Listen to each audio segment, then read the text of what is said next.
సాధారణంగా ప్రతి నెల పౌర్ణమి వస్తూనే ఉంటుంది. అయితే తెలుగు సంవత్సరాలలో మొదటి మాసం అయిన చైత్రమాసంలో వచ్చే మొట్టమొదటి పౌర్ణమి అనగా చైత్రశుద్ధ పౌర్ణమికి ఎంతో ప్రత్యేకత ఉంది.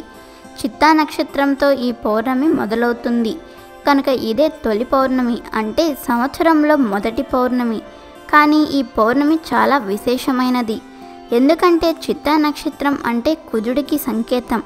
అదేవిధంగా ఈసారి పౌర్ణమి శుక్రవారం నాడు వస్తుంది. శుక్రుడు మరియు కుజుడు కలిసి వస్తున్నారు. వీరిద్దరిది చాలా చక్కటి స్నేహం ఉంది కనుక ఈ అద్భుతమైన రోజున ఇప్పుడు చెప్పే పరిష్కారాన్ని చేస్తే ఎటువంటి సమస్యలు ఉన్నవారైనా సరే బయటపడతారని పండితులు చెబుతున్నారు.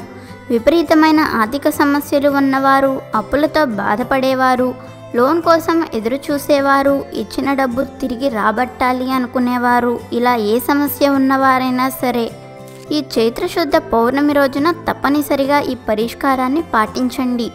ఈ అవకాశాన్ని అసలు వదులుకోవద్దు. ధనాకర్షణ పెరిగి మంచి స్థితిలోకి రావడానికి ఈ పరిష్కారం ఎంతగానో ఉపయోగపడుతుంది. మరి ఏం చేయాలి అనే విషయాన్ని తెలుసుకుందాం. ఈ పౌర్ణమి రోజు ఉదయం లేదా సాయంత్రం ఏ సమయంలో అయినా ఈ పరిష్కారాన్ని చేసుకోవచ్చు. ముందుగా 108 ఎర్రటి కలువ పువ్వులను సిద్ధం చేసుకోండి.